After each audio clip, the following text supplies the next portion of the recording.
नमस्कार, आपके साथ मैं अदिति त्यागी हूं और जी न्यूज पर इस वक्त बहुत ही खास मेहमान हमारे साथ हैं। आप लगातार देख रहे हैं हिजाब विवाद को लेकर राजनीति हो रही है, सड़कों पर प्रदर्शन हो रहे हैं और ये सब कुछ कब हो रहा है? जब ये मामला कोर्ट में है, कोर्ट को डिसीजन लेना है और हिजाब को लेकर तरह तरह की बातें कही जा रही हैं। इस पूरे मसले पर बात करने के लिए इनसे सेन वॉइस, इनसे ज्यादा विद्वान वॉइस हो नहीं सकती। हमारे साथ केरला के गवर्नर आरिफ मोहम्मद खान साहब हैं।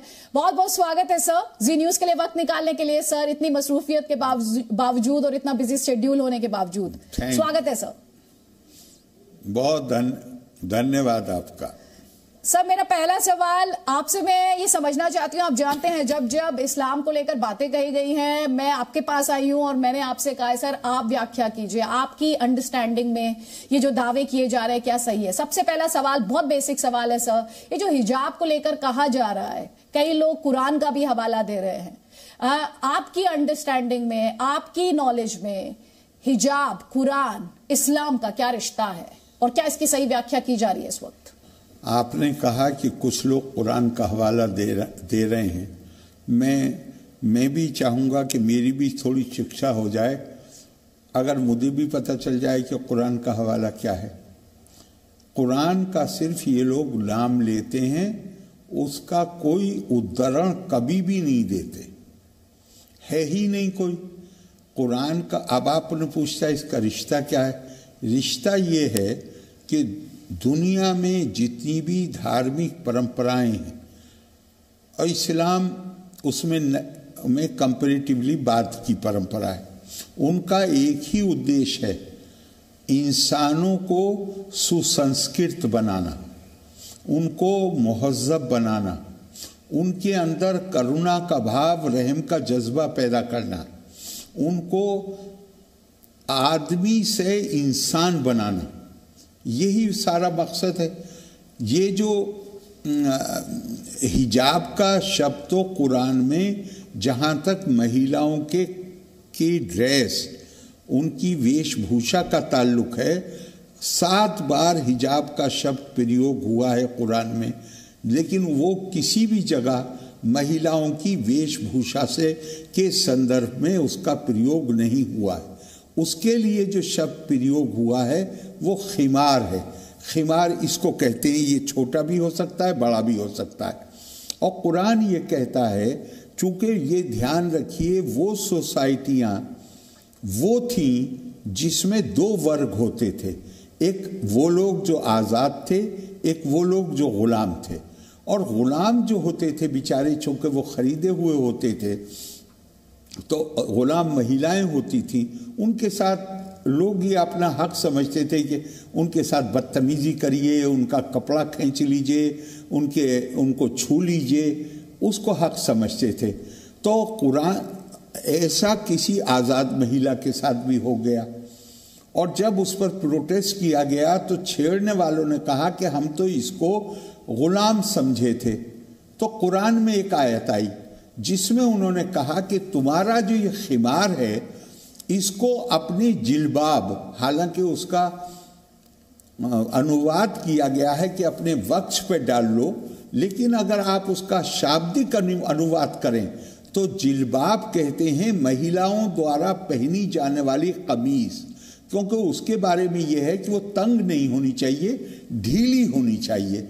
तो कुरान की आयत कहती है कि अपने खिमार को अपनी जिलबाब पे डाल लो। अब उसका मतलब ये निकाला गया कि अपने वक्ष पर, अपनी चेस्ट पर डाल लो। और अगला जुमला बहुत महत्वपूर्ण है, कहा गया ताकि तुम पहचानी जा सको, यानी ये पहचान हो सके कि तुम स्लेव नहीं हो, तुम गुलाम नहीं हो, तुम किसी के दास नहीं हो। और तो इसमें अंतर्निहित संदेश क्या है? अंतर्निहित संदेश ये है कि जिस पर्दे की बात कुरान कर रहा है, वो पर्दा वो है जो महिला की पहचान को बनाने में मददगार साबित हो, उसकी पहचान को खत्म करना उद्देश्य नहीं है। लिहाजा इसीलिए मैंने कहा कि आपने कहा कि कुरान का हवाला दे रहे हैं, मैं भी जानना चाहूँगा ज़रा, मुझे भी वो आयत पढ़ा दें जिसमें कुरान हिजाब की बात करता हो। जो पहली जनरेशन है इस्लाम आने के बाद, उनके यहाँ तो महिलाएं काम करती थी। मक्के के मार्केट की सुपरिंटेंडेंट महिला थी, मदीने के मार्केट की सुपरिंटेंडेंट महिला थी, और उनके हाथ में एक कौड़ा होता था। उनके पास जुडिशियल पावर भी थी कि अगर वो किसी को मिलावटी माल बेचते हुए पकड़ लें तो उनको ये हक भी था कि वो उसको 10 या 20 कौड़े मार सकती हैं। वो ये काम कर सकती थी अगर वो हिजाब पहन रही होती तो। फिर यहाँ जो कंट्रोवर्सी है, ये तो बड़ी अजीब है। आप एडमिशन लेने जब किसी स्कूल में जाते हैं, हर स्कूल का अपना अनुशासन होता है, अपना ड्रेस कोड होता है। आप एडमिशन कार्ड पे दस्तखत करते हैं, इसका मतलब आप उनके साथ एक कॉन्ट्रैक्ट कर रहे हैं कि आप उनके डिसिप्लिन को, ड्रेस कोड को मानेंगे। हिंदुस्तान में जबरदस्ती किसके साथ है? आपको अगर वहां का ड्रेस कोड पसंद नहीं है, आप जाके किसी और कॉलेज में एडमिशन ले लीजिए। समस्या क्या है? लेकिन गवर्नर साहब, दलील ये दी जा रही है कि हम तो ये पहले से करते आए हैं, हम तो ये सालों से करते आए हैं, तब तो नहीं हुआ, और इसमें एक पॉलिटिकल एंगल लाने की भी कोशिश की जा रही है। आप गवर्नर है, मैं पार्टी विशेष को इसमें लेकर नहीं आना चाहती हूँ, लेकिन इस पर पॉलिटिक्स बहुत हो रही है और ये कहा जा रहा है हम पहले ये सब करते थे, अब हम पर बंदिशें क्यों डाली जा रही हैं? आप उस लाइन ऑफ आर्ग्यूमेंट को कैसे देखते हैं? अगर कोई बात, कोई दलील दी जाती है तो कोई तथ्यों पर तो आधारित होनी चाहिए। क्या किसी ने बैन लगाया है? बता, एडमिशन के बाद क्या उन्होंने अपने रेगुलेशंस में कोई परिवर्तन किया है? या उन्होंने तो फोटो भी जारी कर दिए, इन्हीं बच्चियों के फोटो हैं पिछले साल के, ये हिजाब नहीं पहने हुए हैं। और अगर आपको एतराज है तो आप इस कॉलेज की बजाय किसी दूसरे कॉलेज में चले जाइए। तो आपके हिसाब से गवर्नर साहब, ये जो हम प्रोटेस्ट देख रहे हैं, जिसमें यहां तक दावा किया जा रहा है कि इसे स्पॉन्सर किया जा रहा है सीमा पार से, आईएसआई चाहती है इस देश में अनरेस्ट हो माइनॉरिटीज के नाम पर, ये प्रोटेस्ट हो क्यों रहे हैं? कौन लोग हैं इसके पीछे? आपने तो सियासत का एक लंबा दौर देखा है। हमें ये काम इन्वेस्टिगेशन एजेंसीज का है, जो थोड़े दिन में, थोड़ा जाहिर समय लगता है, वो आपको बता देंगे। लेकिन हम चर्चा कर रहे हैं किसी विषय पर, वो विषय बिल्कुल साफ है, और वो साफ ये है कि रिलीजन के अंदर तो हर रिलीजन का ये दावा है कि हमारे यहाँ सारी चीज़ें विस्तार से बयान की गई हैं, लेकिन साथ में ही रिलीजन ने भी कहा है और हमारे सुप्रीम कोर्ट ने भी कहा है कि जो चीज़ें एसेंशियल हैं, इंट्रिंसिक हैं, इंटीग्रल हैं, जो लाजमी हिस्सा हैं, उसमें कोई तब्दीली नहीं हो सकती। बाकी तो रिफॉर्म के लिए, बाकी तो चीज़ें बदल ही रही हैं दुनिया में हर जगह।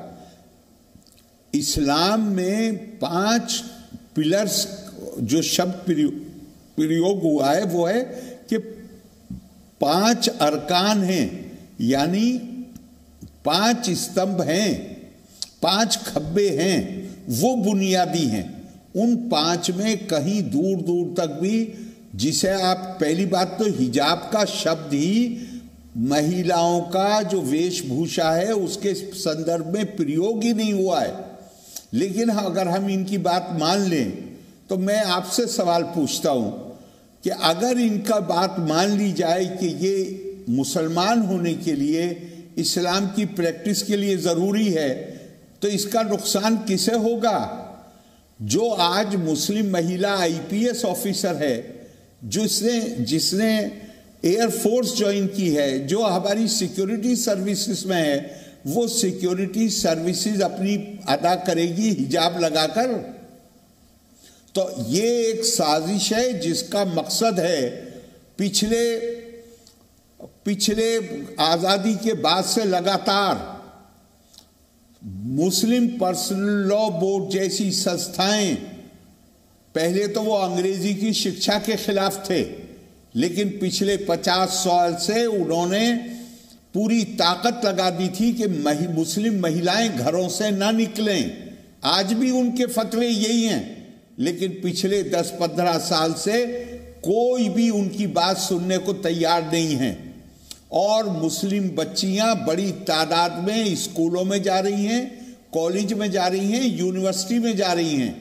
ये हिजाब का जो विवाद शुरू किया गया है, ये एक साजिश है ताकि मुस्लिम महिलाओं को शिक्षा को किसी तरह बंद किया जा सके। चूंकि उनकी मर्जी के खिलाफ 3 तलाक का कानून बन गया है, अब महिलाएं शिक्षित हो रही हैं, बड़ी तादाद में बड़े पदों पे काम कर रही हैं। उन्हें लगता है कि उनका जो रिवायती माहौल था वो अब नहीं चल पाएगा। उसको बचाने का एक ही तरीका है और वो है कि इन मुस्लिम महिलाओं को शिक्षा से वंचित कर दिया जाए। लड़के हैं, शिक्षा पाते हैं, उनके माँ बाप कहते हैं कि पढ़ाने से क्या फायदा अगर नौकरी नहीं मिलती। तो यहां तो ये तो मुस्लिम लड़कियों के लिए नौकरी के सारे दरवाजे बंद करना चाहते हैं ताकि वो थक हार के घर बैठ जाएं और शिक्षा की प्रक्रिया खत्म हो जाए। ये मेरा मानना है।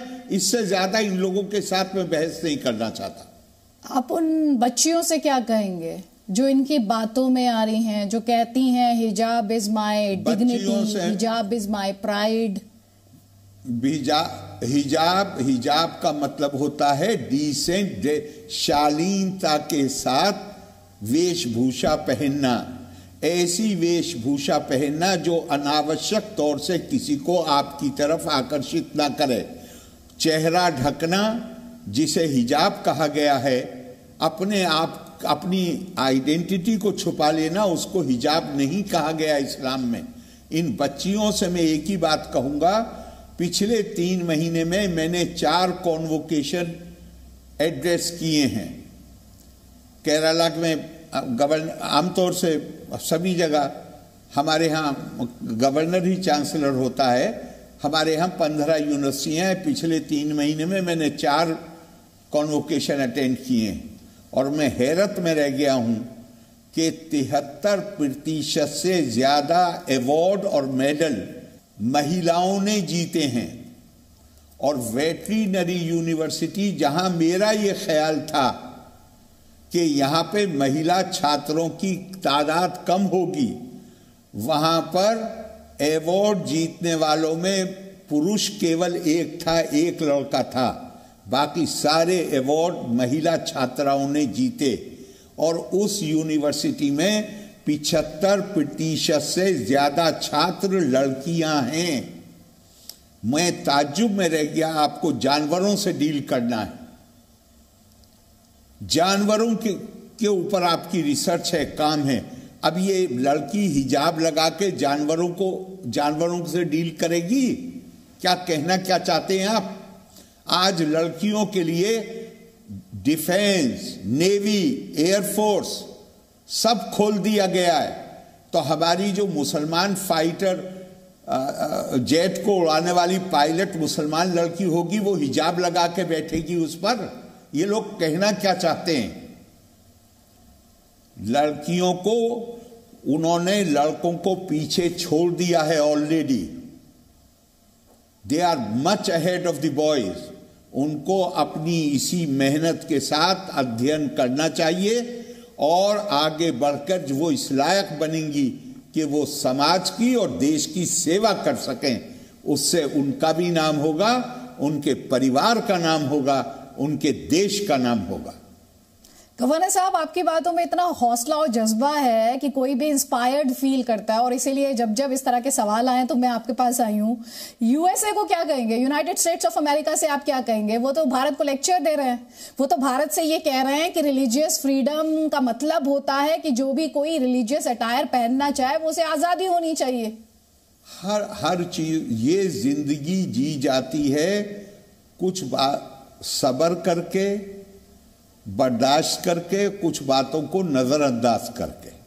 हम ये भी मान सकते हैं कि अगर किसी ने ऐसा कमेंट किया है तो उनको स्थिति की पूरी जानकारी नहीं है।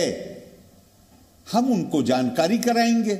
हमारा काम सिर्फ यही थोड़ी है कि कोई हमारे बारे में अगर ऐसी टिप्पणी कर दे जो हमें पसंद नहीं है तो हम उनके खिलाफ फौरन उनके खिलाफ हम महाज खोल दें। नहीं, ये काम नहीं है। मैं इसे ये मानता हूं, हमारी कहीं कोई उन तक सही सूचना पहुंचाने में हमारी कोई कमी रह गई है, वो हम करेंगे। ठीक। हाँ, एक और दलील जो दी जा रही है जिस पर मैं आपके विचार चाहती हूँ, ये कहा जा रहा है कि पहले ट्रिपल तलाक, फिर ये सीए लेकर आए, एनआरसी की बात की, दरअसल और अब ये हिजाब को लेकर कंट्रोवर्सी, भारत को हिंदू राष्ट्र बनाने की साजिश की जा रही है।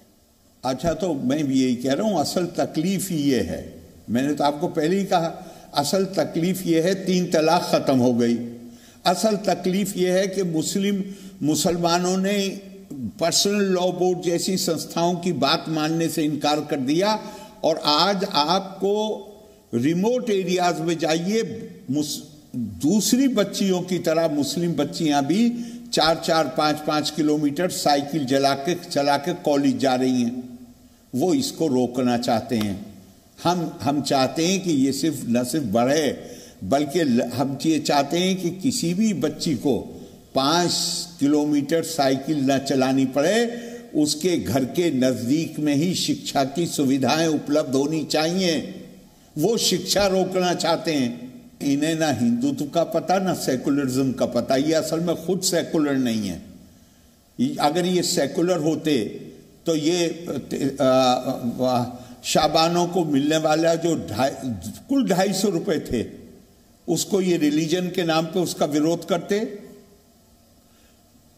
सेकुलर होते, जरा सा आप पर्सनल लॉ बोर्ड के तत्कालीन अध्यक्ष, जिनको मुफक्किर इस्लाम भी कहा जाता था, उनकी बायोग्राफी का 4था वॉल्यूम पढ़ लीजिए, जहां उन्होंने पाकिस्तान के डिक्टेटर जियाउल हक के हक में जमीन आसमान के कुलाबे मिला दिए हैं।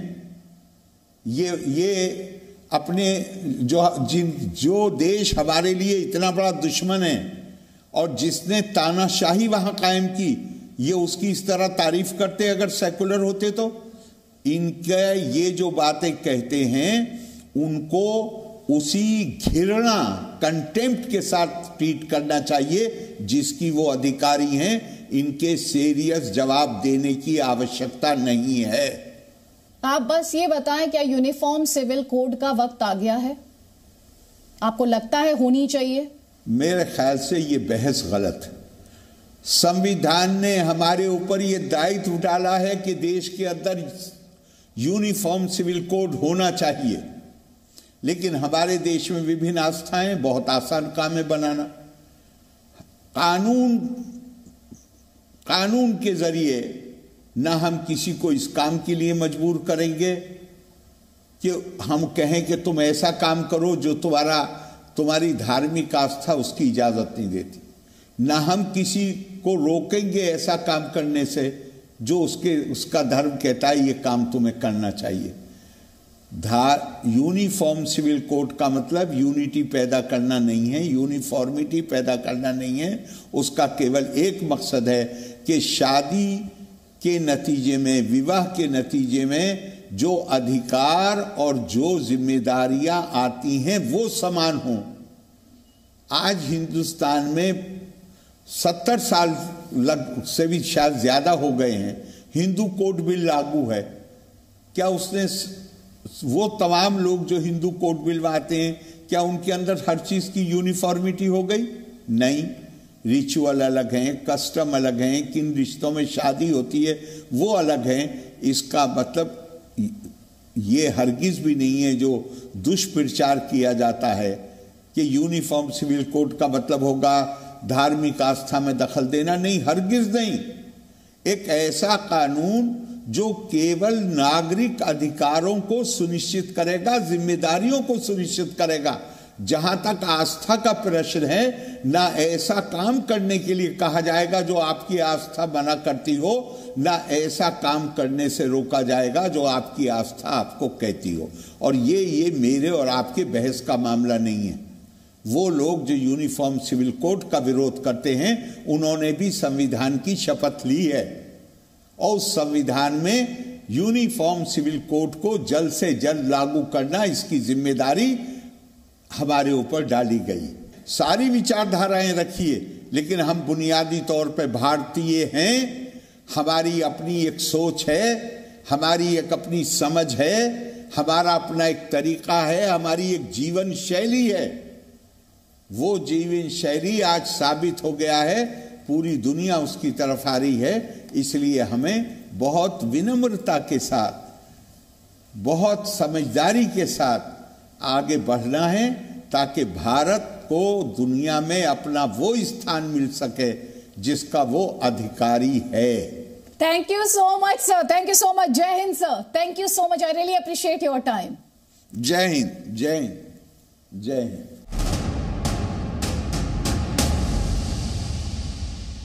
Presenting B News app, available on Google Play and App Store. Download it now.